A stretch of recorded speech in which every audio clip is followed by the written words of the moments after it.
Hi, I am Dr. Kim Sage. I'm a licensed clinical psychologist. Welcome to my channel, and for those of you who have been here for a while and have been thinking, where is she?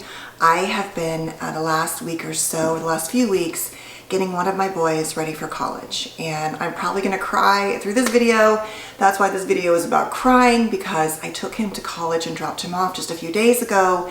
And while that sounds like a normal thing for most people, it has been, for many reasons of which I cannot go into and want to respect my children's privacy, it has been just a long journey. And he is my third child to leave the nest, but also did it in a really spectacular way. But if you knew the backstory, you would know why I'm so emotional. And even without that, even if we'd had the quote-unquote perfect story, which we have not, I would still be crying. It's like day 3 and I'm still emotional. He's so happy, and that makes my heart beyond full. So I'm trying to redirect my focus when I feel sad. But that really triggered me to think about today's topic. And so I do want to say, like I said, I have been a little inconsistent the last few weeks, but my schedule moving forward should be Tuesdays, Thursdays, and Saturdays, especially now that school's starting. That will help me get back on track too. I'm trying to not be such a workaholic and never let go of my schedule, and also honor my professionalism. But I'm really leaning into my own journey about trying to focus on my own self-compassion and honoring parts of myself as a mother, and a single mother who's raised 4 children basically alone. And so it's a big, it's a big thing to think about when you spend all your time raising kids and working. That's all you really do. And as they all continue to sort of leave the nest, it brings up lots of things for me. And so I wanted to talk about crying, because I have been crying, and because what it's been triggering, not so much, physically him leaving has been triggering, but what I found it's triggering is really my own childhood trauma, and how I wished for my kids to have a different journey, and they have had a different journey, but they've still had a trauma-laden journey. And what his leaving has done is brought up a lot of regret, a lot of sadness, a lot of feelings about crying, and so that's why I thought we would get into today's topic about crying, especially as it relates to complex PTSD. If you're new here, please consider subscribing and joining this little growing community. And please share your thoughts on the new videos I post. Even though I don't always go back and post on older videos, I do read a lot of the comments, and I am truly grateful. And please just know that I'm balancing this and my full-time practice and a little growing side passion I have, which is some online courses, which you can find the links for down below. Specifically, if you were raised by untreated, borderline, narcissistic, emotionally immature parents, and or you're in need of inner child healing. And also, I really want you to understand what really defines childhood wounding. And there's a free course for that topic. So let's get into today's topic. I feel like that crying is a really heavy topic. And in Pete Walker's book, I'm going to reference part of this today, which I often reference this book. He talks about crying as one of the 4 really cornerstones that really fuel the process of grieving. And grieving is a huge part of coming to terms with your own childhood and what happened to you. So I'm going to read a little bit of his book, or talk about it, but I'm going to just kind of talk about crying also from my own perspective. The truth is that many of us obviously, learned in childhood that crying was not really going to solve our issues. Either we cried because we were feeling alone or emotionally abandoned, but oftentimes the crying with toxic childhoods didn't really get you anywhere, right? And so it wasn't like a parent held you when you cried or honored your crying feelings. It was often a response to shame, being punished or disciplined.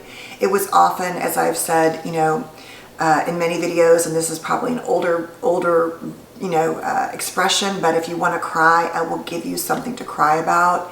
And I would say that my mom especially did make that true for me. And I have a lot of memories around, if you want to cry, I'll give you something to cry about. And if you think about the underlying reason for saying that, and I'm sure that comes from her own story and her parenting.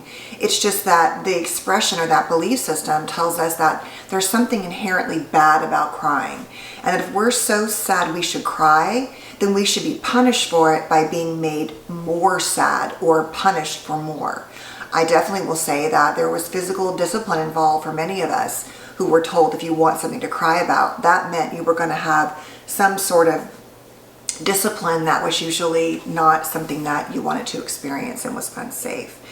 And so what happens is that crying as a result has taught us that it's a weakness, that it doesn't solve our problems, it doesn't really feel safe, it makes us feel more vulnerable. The core of that kind of crying is really about shame. Often you were shamed through physical discipline or verbal discipline or whatever, and so that triggers your shame. That crying feels unsafe and scary, and it's really too vulnerable to be doing. And I heard this expression a long time ago, and I do believe this, that wailing or sobbing, that kind of crying that is just like a, where you can't stop, is about old wounding. And I can't remember where I read that, but I really feel like that's true. And so, it's that thing is sometimes for many of us who've held tears in so many times that when it finally comes out, it really is a sobbing. And I do believe that outside of a depression where you cannot stop crying or grief, which can also be appropriate, loss, change, things like that, when you can't stop crying for no reason, that's a different story. I'm talking about appropriate grief crying or crying around grief of your childhood, and that can feel like for no reason. So I guess what I'm trying to say is there can be a purging of tears. I'm not talking about somebody who can just, for a long period of time, never stop crying and is depressed. I'm talking about pent up wounding and grief and trauma that can come out. And so what I found is how this sort of complex trauma and crying can play out in our adult lives is that we had often out of control parents. And so we have internalized that our crying was shameful, and so we should never display it to anyone, that crying is a burden for other people. And I think where it gets dicey is like this conversation about crying in front of your own children. I think there's a place for that. At the same time, I think for those of us who had out of control, really emotional parents, we don't want our children to feel our burden. And so we can go all the way to this side where we don't show tears. And yet crying is a healthy human emotion. But what you have to understand is that even if you're crying because you've lost, let's say, a parent, your child is watching you, your child can feel a little bit scared and unsafe when the parent seems unstable. So there's a fine line to me between teaching them that it's appropriate to have grief and tears are okay, and crying so much in front of them that they feel unsafe. And so only you can determine what's appropriate for your family. I just want you to keep that in mind. From the pendulum of never cry in front of your kids, where it was that thing where, men never cry and adults don't cry, and that's really scary to witness, people will say, to crying all of the time. I think there has to be my, ideal, I hate this word, but it's so true, is there's some kind of balance, right? It's like you just remember that even though you're an adult, you're not putting your adult emotions consistently on your child. Or even when you're crying and you're saying, I've got this, I'm sad and I'm hurting, but you're not expecting your child to regulate you. Now, as our kids get older, they're going to respond to you in a semi-adult fashion, which is it's okay to cry. My daughter said to me, Mom, it's normal to cry. You're going to cry about him leaving for a few days and it'll get better and better. And she's, old enough to understand that process. And so that wasn't, I felt bad though for even crying in front of her as we drove away. I almost couldn't breathe. And it was a very rushed goodbye because of the university he's at. It's a very, intense kind of environment, and there's no parking and all those things. And I just, we're driving this super long distance home from the Bay Area, and I'm like sobbing and trying not to cry. And that felt bad, but at the same time, it was appropriate. I love him. I'm going to miss him, and that's okay. But if I continue to cry like weeks in and weeks out, that would be a different situation, if that makes sense, right? So we also see that sort of this gender thing around crying, around, men aren't supposed to cry and all of those things. And I have said, as I've raised now 3 boys, 4 children total, is that they're all different versions of sensitive, but they all are sensitive. And so it really is about teaching them and different levels, let me just say, and how they express it or don't. But it isn't that men aren't sensitive. It's just that I think culturally we've taught them not to respond in certain ways. And so I think that's even more true in a traumatic situation, right? If you are a male in a very, gender specific kind of dynamic where boys don't cry and you were traumatized, many men I've seen have become very avoidant and internalizers of that. Or the opposite, very, ragey and angry, because that's a safer way to express their sadness. And so I do think that it's important that we start to shift how we talk about crying and shame and our own grief responses. Now, just getting into some things about crying in general, Pete talks about it as a way to deal with your wounding and trauma. And there's some research that does support that crying triggers that parasympathetic, more relaxed state of response in the nervous system. And so I think it's important because what I found is that historically, for many years, when I was angry, and I think this is true for a lot of people, especially women, when they get angry, they would cry, as opposed to a healthy expression of anger. And that's another part of Pete Walker's dynamic in talking about healing, and I'm not going to discuss crying and anger today. But it's very important to know that they can be related, as I said, not just from your story and healing and how that all happened, but to it being like more appropriate for men to be angry versus women and things like that. And tapping into your entitlement to be angry and express yourself. I think I have a video here you might check out. It's really important. The other part of crying is that not only does it, release an internal sort of a chemical response, is that it basically allows us to have self-compassion and to honor our pain. And so Pete Walker talks about we have to learn to grieve effectively and to mourn the really lack of positive parental engagement and attention. And so whether you're crying because you just, let go of a child going somewhere, or you've had a great loss in some way, or you're crying for just, the loss of your childhood and your inner child, whatever it is, relationships, there can be a place for it. And so understand that you are honoring and giving yourself compassion, that when you lean into that shame and say that you're allowed to have feelings and to cry, you're honoring the inner child and you're honoring what you experienced and your wounds. I think Coco's playing, you might hear her a little bit here. And so basically we're building this sort of new system of honoring our pain without shame. That's really important.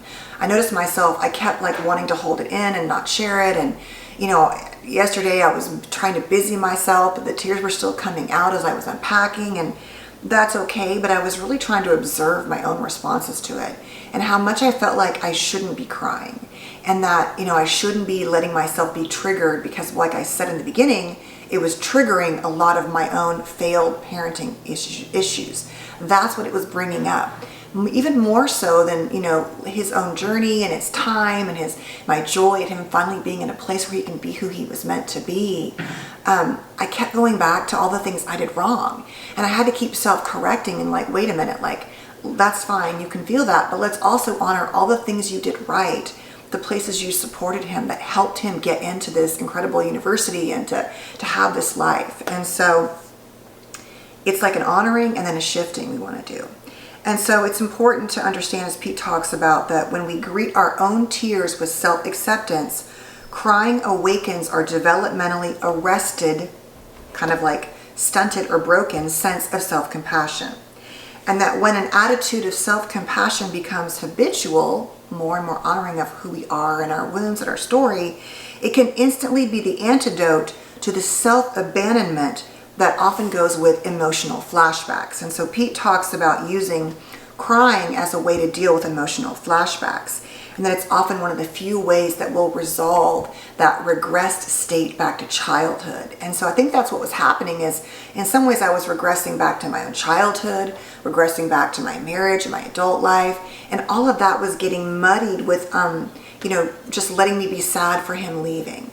And that's normal, I think. But if you don't kind of pay attention to that, it can get, you can kind of go down that rabbit hole where it's all about your failures or all about the things you wish you did differently. And I think a lot of letting go of kids isn't just about letting go of them and how much we love seeing them every day and how much we're going to miss them, but that the parenting journey has ended.